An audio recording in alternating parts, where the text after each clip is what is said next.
Another time. Nisalimieni kwa haya. Bwana Yesu asifiwe. Bwana yetu asifiwe tena.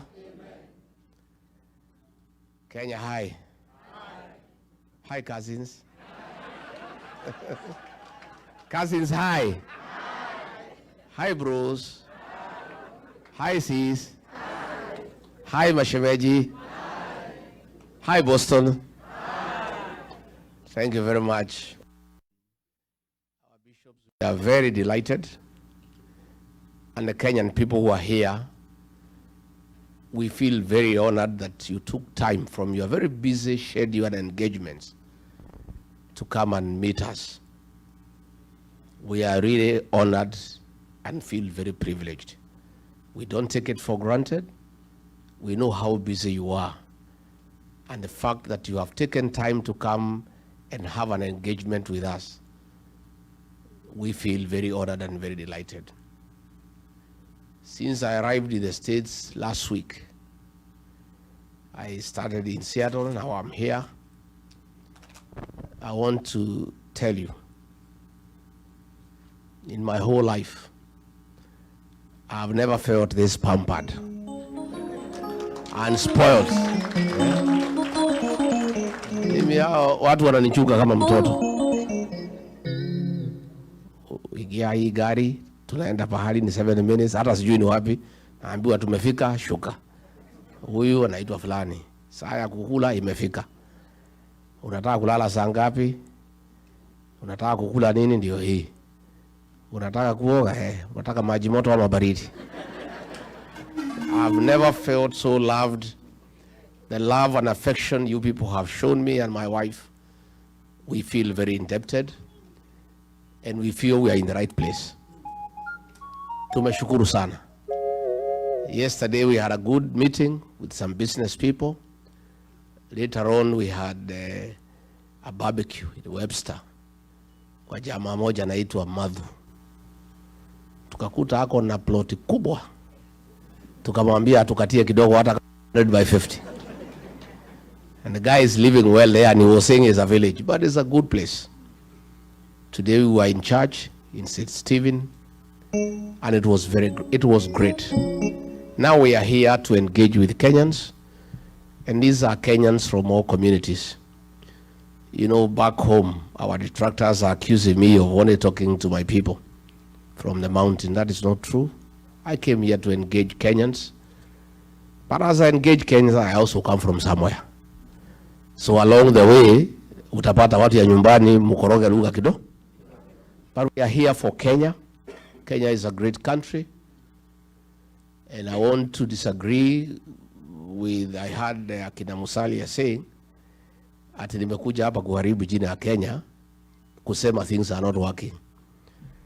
Now, Kenya is a good country. And nobody has any issue with Kenya. We have a problem with bad leadership. And that's what we are discussing. And I think it's dishonest for Musalia to expect me to come to the States to cheat people that things are working when they know they are not working. I don't need to tell you Shah is not working. You already know. See, you are the ones who is taking care of your parents back home. You know it's not working. Is it working? I don't need to come here and cheat you that the cost of living is manageable. I cannot. I will be a very dishonest person. Because you already know that the shopping you used to do for your parents was 10,000 before Ruto became president. Today you need to spend 30,000 to do the same shopping. True or false? So I want to tell leaders back home, me, I'm a truthful man in Kenya and abroad. And I don't think, I think it's unfair. It's unfair for people back home to expect me to change my character simply because I'm in the United States. I've been truthful in Kenya. I will remain truthful in the US. And when I go back, I will even be more truthful because you'll have told me a lot of things. Ni mzuri tuheshimiane na tuheshimu wa Kenya. I think it is lack of respect for the Kenyan people to tell any Kenyan today that things are working. Last week when we were here, fuel prices shot for diesel by 8 shillings and petrol 9 shillings. And it has a ripple effect. The matatu people will have to increase their fare. Those with the factories will have to increase the cost of consumer products. So we cannot come here and pretend so that we look nice, that we love our country, we are so patriotic, we come here and lie to the people. Oh, nyumbani mambo iko mzuri, kila kitu iko sawa sawa. Oh, economic growth 9%, hakuna shida, watoto wote wanafurahi, hata hakuna mtu nauliza hawa, wanacheka tu kwa barabara, hata polisi wakiwapata wanawapatia maua. You want us to come and tell those kind of lies? And with this technological revolution, you people know what is going on at home, even more some people work on our village, isn't it? You know what is going on. So I'm here to have an honest conversation with our Kenyan people, because Kenya is our country, it's our motherland, it's a country that we all love. And much as you are here to look for opportunities, you have a lot of interest back home. Your parents are there, your relatives are there, that's where you are born. And if things go the way you would want, that is where you would like to retire, isn't it?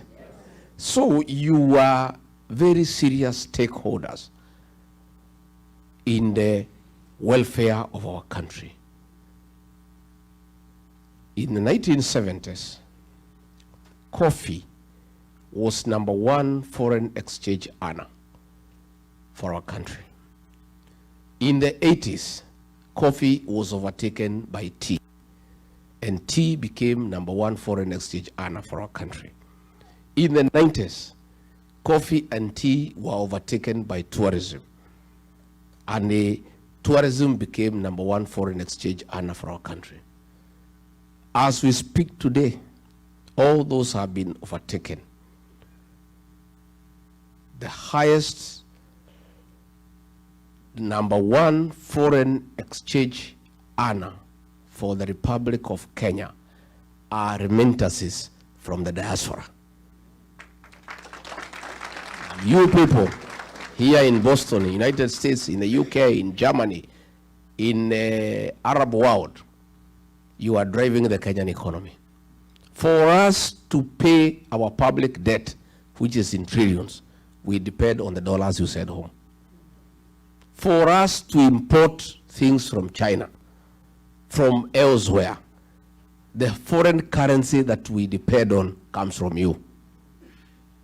For us to pay the ambassador here in Washington and the staff at the Kenyan embassy in Washington, D.C., those dollars come from you.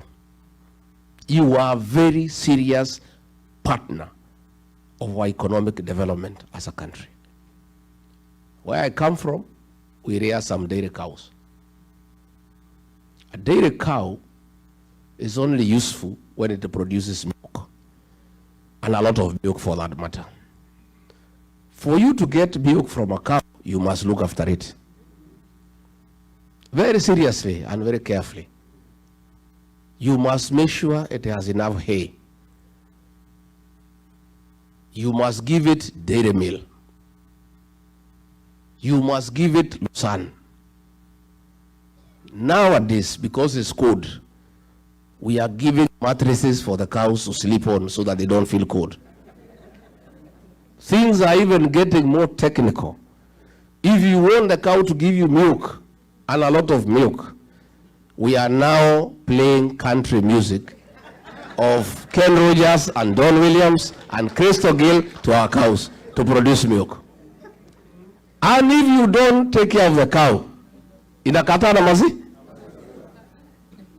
The diaspora brigade is a Kenyan dairy cow in matters foreign exchange.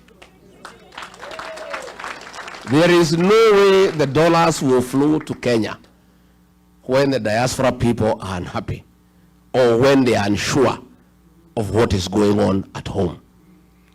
They will even be more reluctant to send any money home if the president orders police to shoot and kill young children. They will not, because they have children at home. They will not send money back home. If that money is being given to Soprano to go bribing people in meetings. These diaspora people want to see construction of roads. They want to see provision of clean water. They want good health for their parents. They want to hear that hospitals have medicine. They want to hear schools, children are being taught and their books. They also want to know what is the safety of their investment back home. These people here are reluctant to send money home after the money has been taxed here in America for it to be taxed again in Kenya. And that is the conversation we want to have with you. Why do I want to have this conversation? Because I'm sure 100% there is going to be a regime change in Kenya.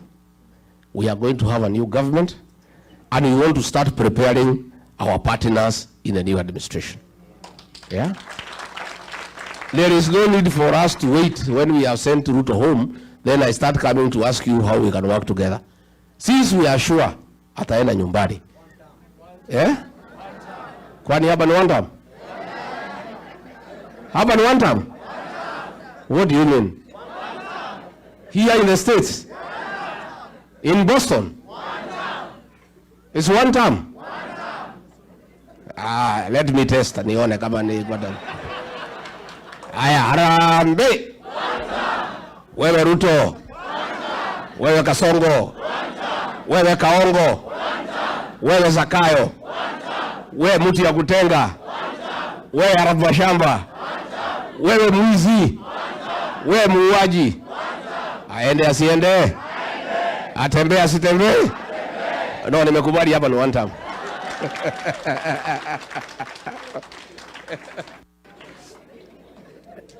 I want us to have a conversation. We want to create an enabling environment back home for you to feel confident to repatriate your profits and invest at home. We want you to come and build houses without paying bribes for your building plans to be approved. We want to have a discussion how you can invest your dollars back home at an interest rate higher than what you are getting here in America. And I want to be very candid. It is foolish, indeed irresponsible, not to engage the diaspora people on how they can bring their dollars back home. The dollars from the diaspora are enough to drive our economy. We can borrow from diaspora, we don't have to borrow from China. We don't have to borrow from the World Bank and IMF. These people in this room and elsewhere across the world have sufficient resources that can drive our economy. But they cannot entrust their money to a corrupt regime. They cannot entrust their money to people who are stealing left, right, and center. And definitely, they also cannot entrust their money to those who kill their children. Because these are also Christians. They are people who are religious. They have some moral fabric that drives them, that you must be a morally upright person for them to entrust their savings with you. So that is the conversation along the way I'll be having for the time I'll be here. And I'll be back again and again, so that by the time we are going to elections, we have an MOU with the diaspora people. I know you have been betrayed, and therefore you may not be very quick in trusting us. I have been betrayed too, so that makes the two of us. Sindio, the Kenyan people have been betrayed. So now we cannot talk about betrayal because everybody has been betrayed. You know the kind of excitement the Kenyan people had when we elected Ruto as president. He promised many things. He said he'll put money in our pockets. Little did we know he would get into the pockets and remove the little that we have through taxation and stealing. So everybody is feeling bad. Everybody is feeling let down.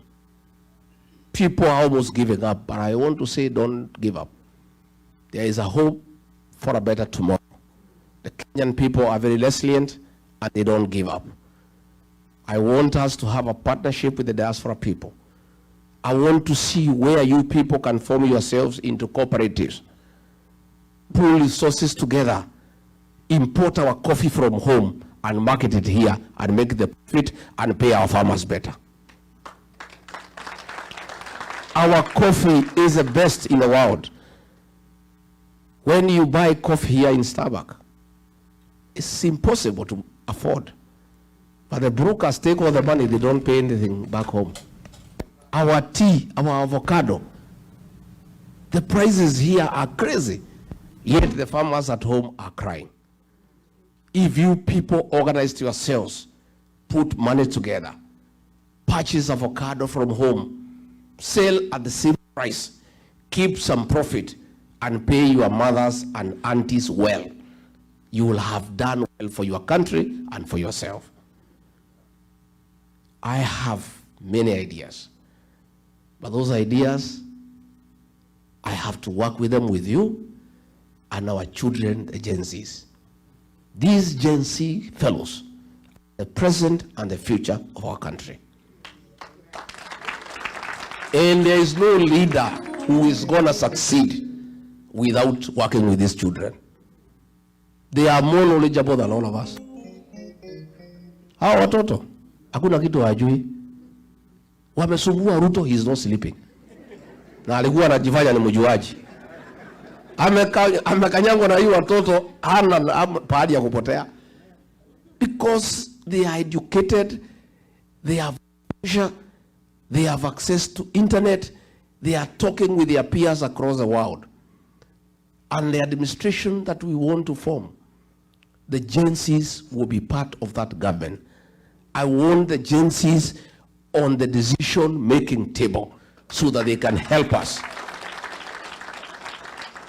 to manage our country. Our party, the DCP, the National Executive Council of about 36 people, 13 of them are Gen Zs, young people. And they are the ones who are driving the party. And I am a beneficiary of their knowledge and advice. I listen to those young people. Sometimes I open my mouth, I'm left gaping with the knowledge and the ideas that they have. And these are the people that we want to partner with. And I want to say very clearly, if God is gracious and gives me the opportunity through the people of Kenya to be president, I'll have a mix of experience and youthfulness in government, where we pick a cabinet secretary who is experienced. The principal secretary is a 24, 25-year-old girl or boy. They work together so that the elderly experienced can guide the young people and slow them down. And then the young can bring energy and vibrance and fresh ideas. A mixture of the two will liberate our country and make it a world-class economy. That is my wish.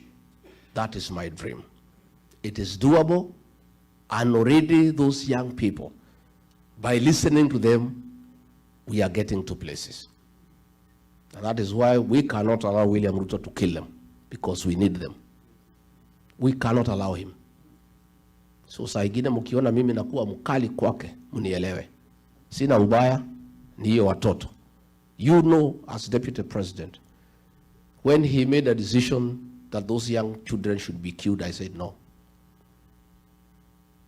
And when he ordered for them to be shot, I called a press conference in Mombasa when I was in office, and I told him off. Do you remember? Yes. And that's where my problems with him started. And he said he cannot work with me because I am disobedient and have admonished him in public. And I said, I would rather lose my job than be part and parcel of a government that kills young children. And let me tell you, today we don't have the job. but I have peace of mind. I sleep well. Hata jana nilichelewa na mkutano kwenda huko Webster. But William Ruto and Soprano, because of the blood of the young people that they carry, they don't sleep. They are in anguish. They are crying every day. They are all over crying because they carry the blood of our children. And I told William Ruto, these children you are killing, you will never have peace. And your children will have no peace either. These are people's children. They are only crime. They are asking for justice. They are asking for transparency. They are asking for good governance. They are asking for accountability. What crime have these young boys and girls committed? As we speak back home, there is 2-3 barriers every day for the last 1 week. The June 25th protest and the Sabasaba, they have given a figure of 41. It's a lie. More than 100 children were killed. And about 400-500 are in hospital with gunshot wounds. And I saw it coming. That killing, I saw it coming. And that's why I disagreed with William Ruto. And I told him, you can push me out of government, it's okay. I cannot be part of a killer government because I'm a Christian. I'm also a human being. I'm also a parent. I have agencies in my house. What worrisome is that he is no longer pretending. It was being done through the police, through the National Intelligence Service, anajificha mbali.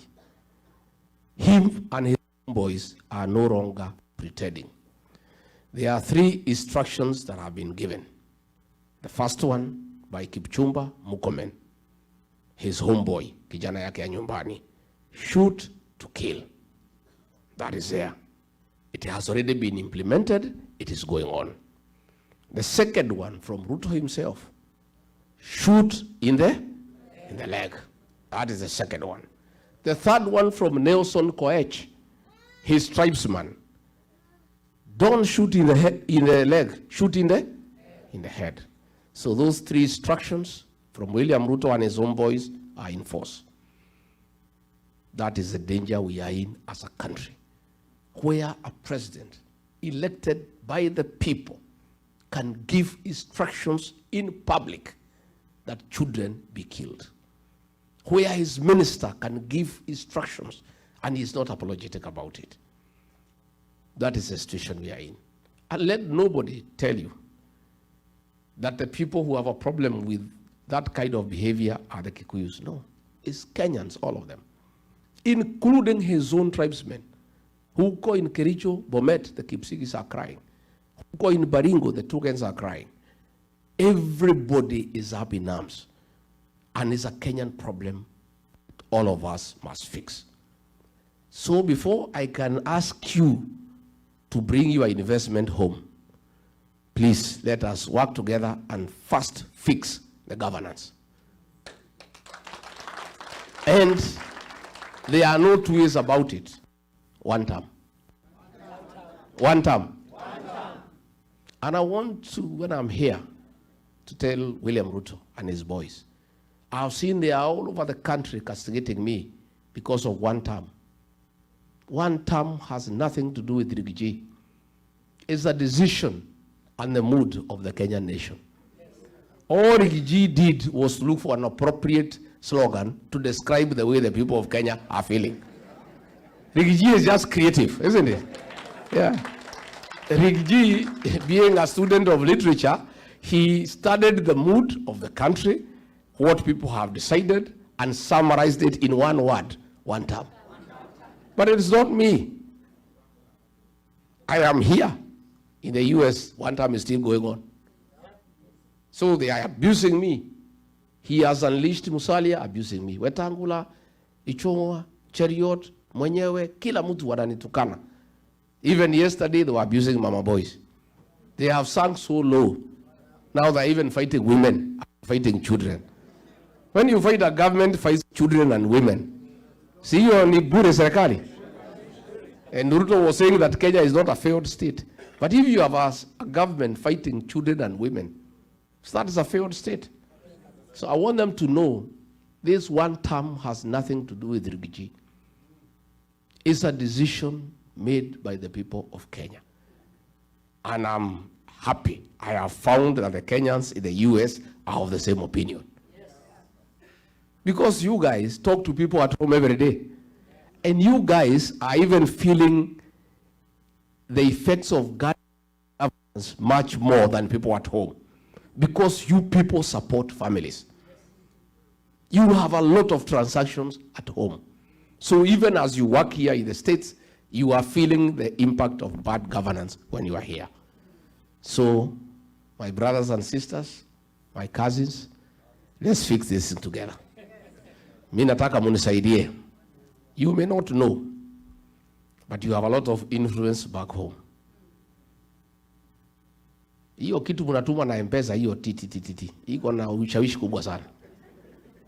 The families you take care of, the people that you support, listen to you. Talk to them. Tell them it's one term. Hata wakichukua pesa ya huyo jamaa ni one term. Najua siku moja alikuwa anakuja huko mlimani na pesa mingi sana. He had 1 billion nikaibiwa siri na mtu wa Central Bank. Ilikuwa anatolewa na magunia. Kaambiwa pesa imetolewa ya kwenda mlimani 1 Kenya shilling. Sasa nikauliza hii pesa si nipange vile watu yangu watafaidika. So nikawachanua. Kaambia nyinyi watu ya mlima msioneshe hii jamaa hasira. Lakini kwenda mkutano yake lazima alipe. Attending a meeting, it is 2,000. And you must be given before you go for the meeting. If you are in the meeting na anataka upige makofi, uongezwe 1,000. Na kama anataka ucheke umuoneshe meno, aongeze 1,000. So kila mtu 1,000 ngapi? Watu walikula pesa huko, lakini kaambia hii pesa mjue iko na damu ya Gen Z. Please don't take it home. Usichanganye na ile yako ama kupeleka mtoto shule hata hakuka mtihani. Hii pesa mkule hapo kwa plot hapo. Na kama uko na deni ya Shylock watu walikula nyama, wakafanya shopping nini, akanyolewa 1 billion. Akifika Nairobi, akasikia mambo ni one time. He has never come back there. Jana nimeona Masaini, Wamasai wamechanuka. Wamasai wamejaa hapo karibu na Kiserian, Soprano walikuwa wameenda hapo na pesa na gunia. Wanapiga makofi, wanacheka, wanaimba. Wakapewa kila mtu 2,200 wakanyamaza. Alipoingia ndege kuamuka kufika juu one time. Another group of bodaboda walikuwa wameenda pahali zaitwa Bisil. Wamelipwa kila mtu 3,000. Wakapewa wakalipwa. Alipoingia kwa ndege, wakija kwa bodaboda, wamebebana watatu. Wanasimamisha gari, wamwambia, "Wewe mwenye gari, one time. Wewe mwenye gari, one time." That is what is going on in Kenya. So I want you to tell people back home, hiyo pesa ya Kasongo ikija mkule. Lakini ni one? Mutawaambia? Number 2, na nyinyi mupige kura. Those who are able to come home, you vote there.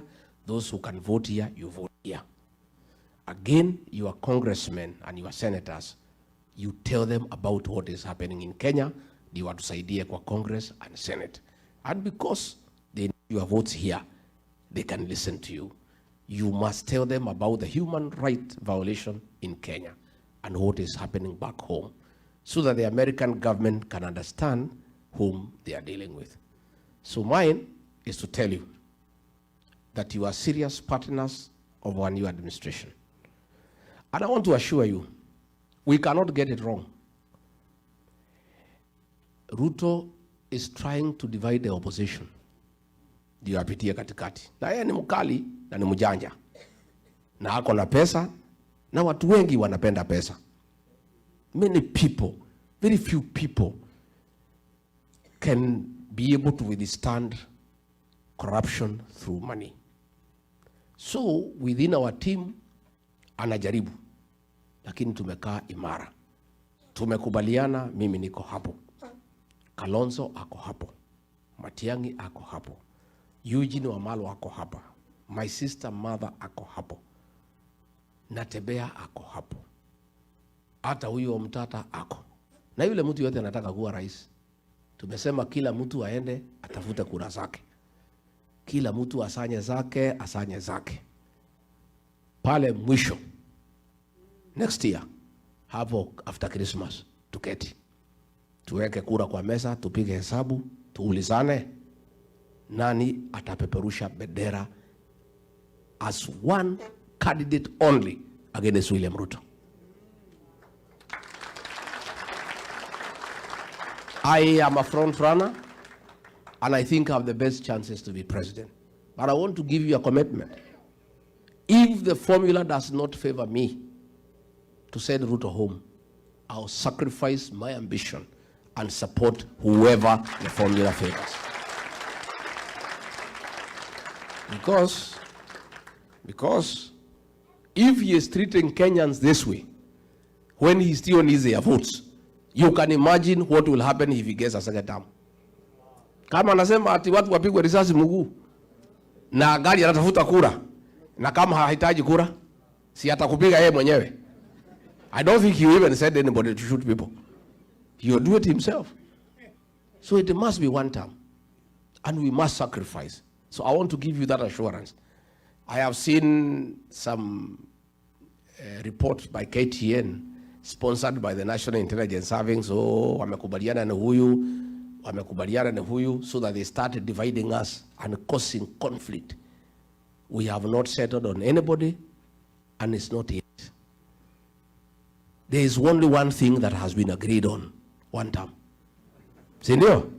Hiyo tumekubaliana. As to who will replace him, bado. But Wakenya wamesema hata wengi hawataki kujua.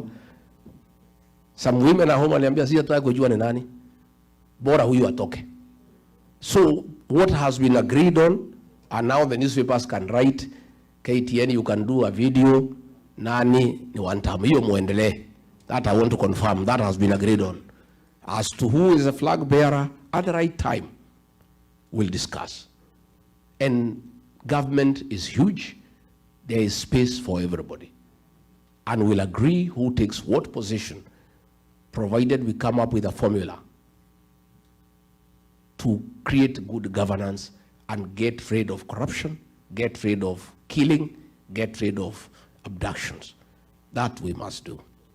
Tumekubaliana watu wetu? Finally, because nimeona akiwa pale kanisani ameongea, wacha nimjibu. Nimjibu si mjibu? William Ruto, I have seen when you were in Machakos, you have said that the opposition have no policy, have no sera, and you need to know how they will improve on your policies and your programs. Mr. President, it is not possible to improve most of your programs. Your biggest program is lying. We obviously cannot improve on it. We want to bring a new government to put an end to lying. Mr. President, your legacy is abduction. How can we improve on abduction? We shall bring an end to abductions. Mr. President, your other big legacy is killing young children.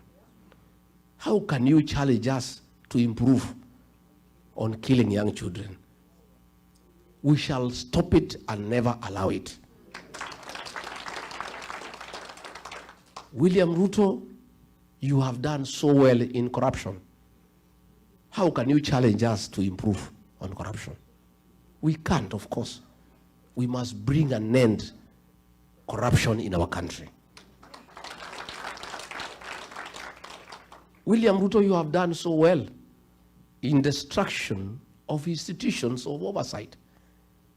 You have captured parliament. You have captured all institutions of oversight. How can you ask us to improve on destroying institutions? We will restore institutions so that they can provide oversight. Parliament will be independent. Judiciary will be independent. All other organizations of oversight will be enhanced and funded.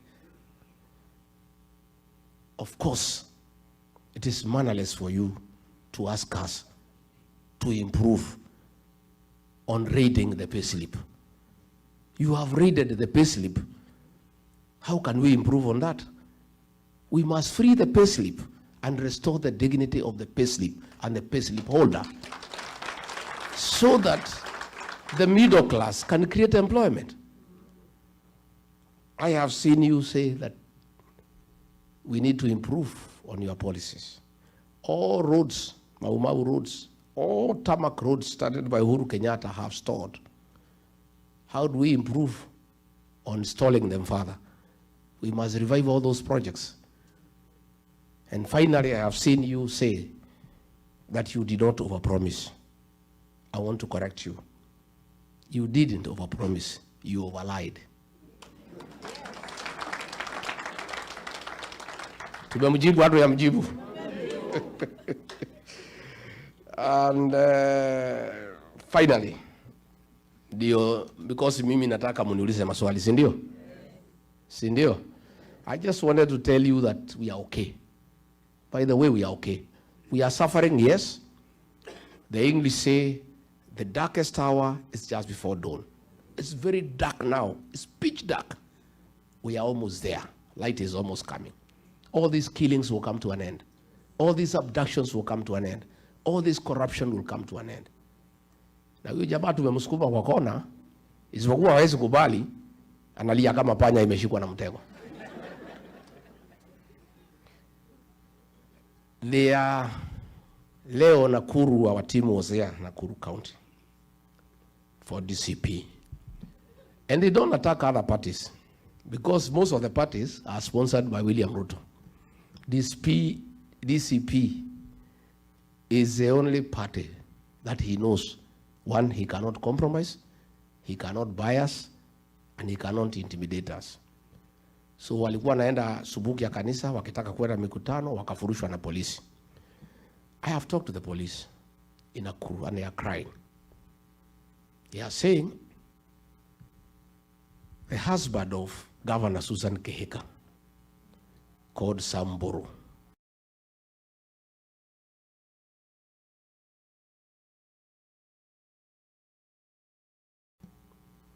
is the one who is giving instructions to police. I asked police, as who? No, he has said the wife is in charge of the county government and he is in charge of the national government in Nakuru. How so? He says, tells the police, I am the business partner of William Ruto. All the meters that are sold to Kenya Power, I am the one who imports them on behalf of William Ruto and shares profit with him. All the fertilizer that is bought in the country, I'm the one who imports and we share the profit. All the rice that is imported duty-free and sugar, I import on behalf of William Ruto. I'm the one who funds his politics and his life. So my word here in Nakuru is final. And if you don't do it, you will be on transfer tomorrow. So the police went there. They are so shaken, yet they know it is illegal to stop the meeting. So wakiwa hapo wakamwambia Medho, si tuko tu kazi, wacha tujifanya tupatia gas kidogo kidogo, lakini tutatupa different direction. Kwa sababu hata nyinyi hiyo maneno mnasema sisi tuko ndani ya hiyo maneno. The police told them, we are also part of, we are suffering. This man is nobody in Kenya. He's not a government official. The fact that he does business with the President William Ruto, he is lording over everybody in Nakuru, threatening us, saying he is the president of Nakuru. So William Ruto, I want to ask you, why don't you do business with Samburu? Muendelee na biashara. But you cannot make him in charge of police operations in Nakuru or else we are in the country. You know?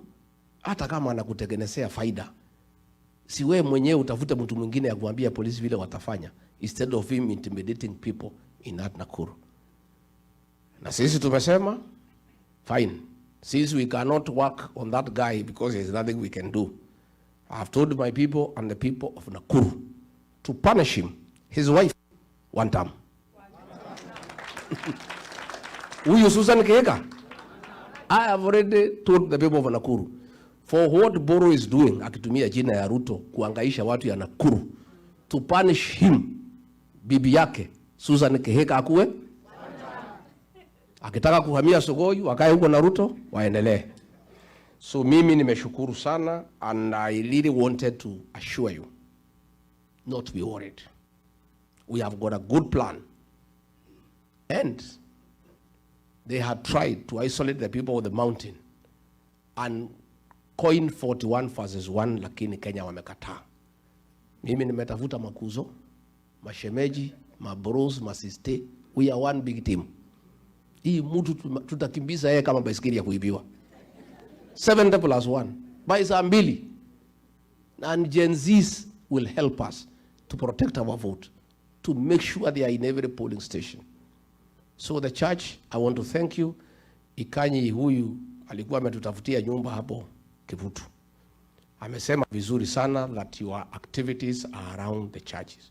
I want to thank the Church of Christ for what you are doing for our community here abroad. And you people, Kenyan people, please stay together. Love one another. Support each other. Because you are in foreign land. Nyinyi lazima muchungane. Buffaloes don't move together in a herd because they love one another. It's the danger of walking alone. If you look at the wild mist migration at the Mara, his wild Kitembea. When the lions try to attack them, they are able to fight them off.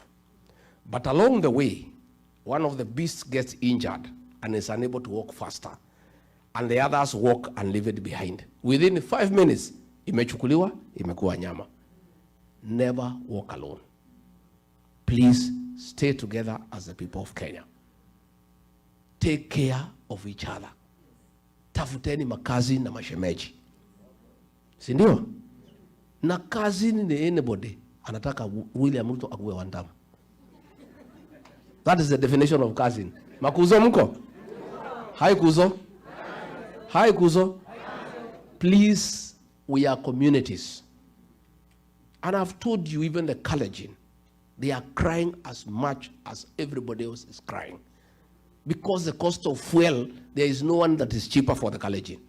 It's the same cost. Kila jamii inalalamika because of bad governance. So we need to work on our country together.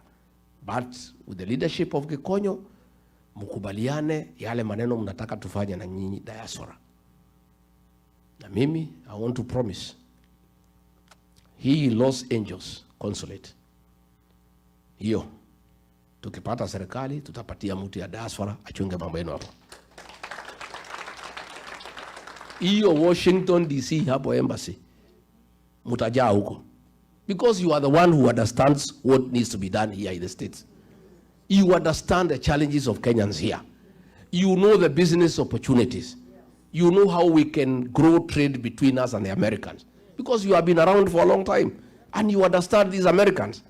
So you are the best people to advise our government on how we can sell our products here. How do we bring our tea here? How do we bring our coffee? Nijaribu kumwambia William Ruto, wacha tuweke hiyo watu ya diaspora kwa embassy. Sasa hapana, acha na hiyo watu. Hiyo watu wacha wahangaike huko. You know? Ameenda ametafuta mtu ya kwao, ameleta hapa Washington. Tangu akuje amekutana tu na jamii yake, he has not met Kenyans. He has not bothered to find out what is happening among the Kenyan people here. So I want to make a promise that we'll agree that our missions abroad, the diaspora brigade, you have learned people, experienced people to run those embassies and run them efficiently for the benefit of Kenyans, for the benefit of our country, and for improvement of trade and good relations with the people of America. Si ndio? Sasa mutakuja kutembea wa Munyoro? Mutakuja lini? Mutakuja Disemba? Mutakuja? Kujeni wa Munyoro nichijie nyinyi. Najua sasa hapa jana nimeambiwa na huyu driver alinibeba ile buzi tulikula pale, ati akaniambia hapa buzi moja ni $400. Karibu nisimamisha gari nitoke niende niingilie hiyo biashara. $400. Wow. So mimi Mungu akinisaidia tupata hii serikali tuendeshe kidogo, halafu tustaafu, munitafutie shamba hapa niweke mbuzi nikuwe nikiuza $400. Because I think and you know, I've met many people here and you people look happy. Yeah? You look happy. You know, why do we work hard? What is the ultimate goal of working hard? Is it not happiness? It's the ultimate. Everybody wants to be happy. And that is what we desire. But people are only happy when they are also comfortable. You are able to afford health care, you can drive a good car, you can take your child to a good school, you can afford a holiday once in a while. Najua nikiangalia hawa mama hapa, I remember at home, my dream, huko nyumbani. Today tulikuwa kanisa ACK, I was telling the Reverend, we want our women, wale wa Mothers Union, wale wa CWA, wale wa Women's Guild, ile kitambaa wafanya ile siku tu iko sherehe ya kanisa. These are the days. Kwa sababu wako na pesa, waende wawewe kwa ile kinyungu izungushwe, nywele ikae sawa sawa. Because you know our women are our flowers. When our women dress well, they look nice, they look beautiful, we are also happy. Si ndio? And that will only happen when we empower our women. Akuwe akitaka kununua nguo, sio lazima aende kuona bwana yake. Si ndio? She can be able to do something for herself, to look good, to look nice, without talking to anybody. We want a situation where sisi wazee, zamani when my father was here, he had money for coffee. He would get 1,000 shillings and give his wife. Because he loves her, without telling her what to do with the money. Today, ukipatiwa hata 500, inapangiwa mpaka change. Because 500 hiyo ndio iko kwa hiyo bo. Na ile shida mingi iko kwa boma mingi huko nyumbani ni hiyo 500. Wakigombania juu. So the minute we fix our economy, we fix our businesses, our women have money, our men have money, our young people have money, everybody has some little money, even there will be a lot of love and affection within families. And you know also many challenges kwa manyumba pia ni mambo ya pesa. Najua mtaki kusema lakini ni ukweli. Hata mimi zamani tulikuwa tunahangaika na huyu doka, tulikuwa tunalimana juu ya pesa. Lakini sasa hatuwezi subuana. Sasa yeye hana mahitaji mingi, yeye ni reverend. 2,000-3,000 inatosha nywele. Sasa hatuwezi subuana sana. Lakini zamani tulikuwa tunangangana tukiwa young. We were quarreling over scarce resources. Unaona hiyo boma iko tension. Because ile pesa imekuja ni kidogo na kila mtu anaipangi. So we must work hard. And you people here in America, I want to congratulate you for working hard. And please continue. And I've been told you are respected here as people who work hard. Hata kupata kibarua ukiwa Mkenya inakuwa ni rahisi. Si ndio? Please continue with the spirit of hard work. Hard work pays. And that is why our country is respected. So if we can fix our governance back at home, tufukuze hii wauaji na hii wezi. We fix the economy, everybody is happy. When you retire mkija nyumbani, Mnakuja tu mnakaa huko kusoma magazeti, kuenda masaji, kuenda sauna, mnakula mali yenu polepole. Hata mumeumia hapa kwa kazi mingi sana, si ndio? Si kazi hapa ni mingi. So I would like us to make a country where when you retire, hata wewe utafurahia retirement yako. You know, that is the kind of country that we want to create. And in that we'll work together. Mimi nimeshukuru sana. Kama nimebo nyinyi poleni. Na mimi sasa niko hapa wiki kadhaa, alafu nirudi kule. Watu tayari wananiuliza, sababu hii jamaa lazima. Hiyo mtu si rahisi. Lazima iko kibarua, si ndio? Iko kibarua. Anajua mimi ndio namuelewa kuliko anybody else. Mimi namuelewa sana. Lakini uongo. That man lies without blinking. Amekuangalia tu na mnaia na kudanganya.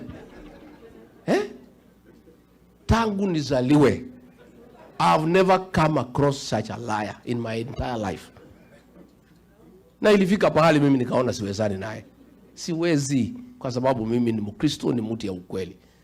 Tulikuwa tunaenda kufungua barabara na anajua there is no budget, there is no money. Matiga inabebwa, matrakta nini, anaenda anachukua bendera, anaanzisha. Tunaingia ndege, tunaenda, matiga inatufuata. Sasa nikaenda nikamwambia rais, hii uongo si itatumaliza. Sema bana, hii raia ni watu ya kupangwa namna hii. There is still time, wewe acha tupanga hii watu. Namwambia but we promise. Anasema hiyo ilikuwa ni campaign bana. Wewe unafikiria ile maneno yote tulisema tutafanya? Haiwezekani. Hiyo ilikuwa ni mambo ya kutafuta kura. Namwambia lakini rais, why do we go to start a project when we know for sure it will not go on? But now, you know, we must keep on going to the people. People live on hope, my brother. Wewe Rigiji, wacha mambo mingi. Wewe wacha maneno mingi wewe. Wacha nikuoneshe. Mimi nimekuwa kwa hiyo karabati miaka 35.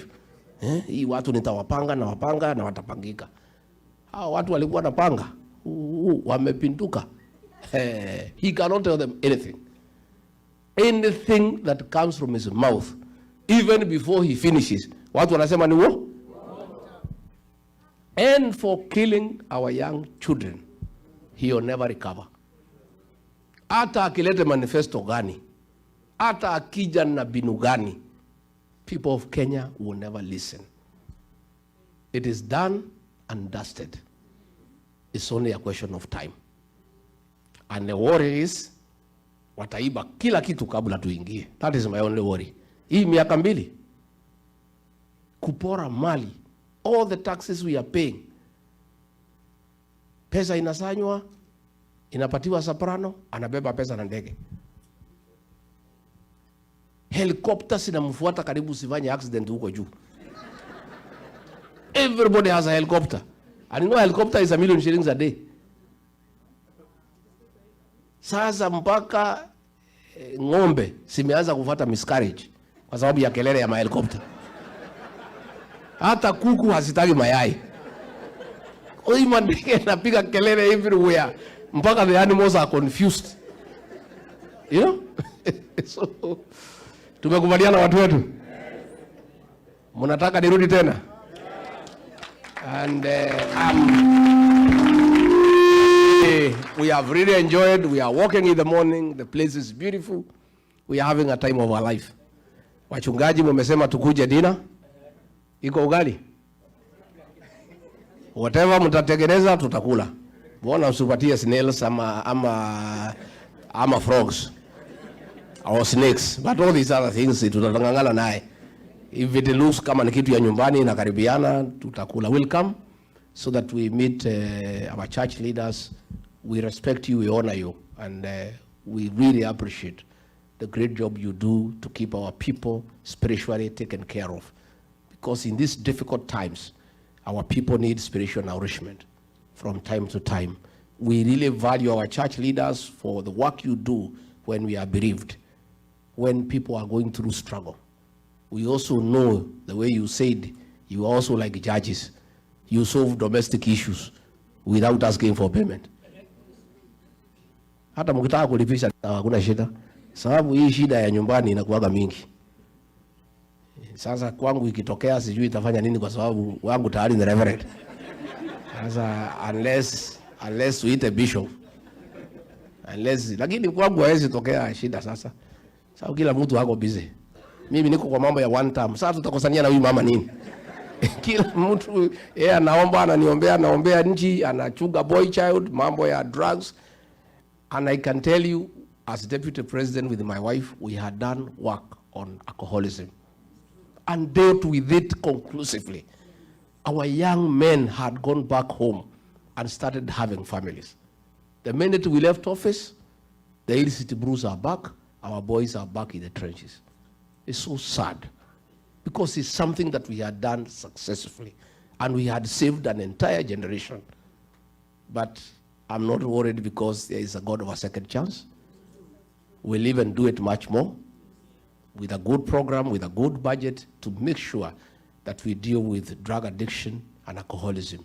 And I've been told you have a similar challenge here. Quite big, isn't it? So that is something, Reverend Dorcas, you have to start thinking through. As we come to government, how do we work with our embassies, with our diaspora organizations to help the people out of our country on issues to do with addiction, drug addiction and alcohol abuse. It's something we cannot run away from. You know, people like running away and assuming it's not happening. And I think that's what I and Dorcas did. We owned it and we said we have a national problem. And many people, very senior people, started coming to us to say, yes, I was hiding because of the stigma. I didn't want to know my child is in drugs. I didn't want people to know that I have a problem with alcohol. But now that you are talking about it, let's discuss it. So even as we agree on the diaspora interventions, I think the social challenges facing our communities here is something as a new administration we must take into account and find out how we can work together ndio tusaidie hawa watoto wetu. Mungu awabariki.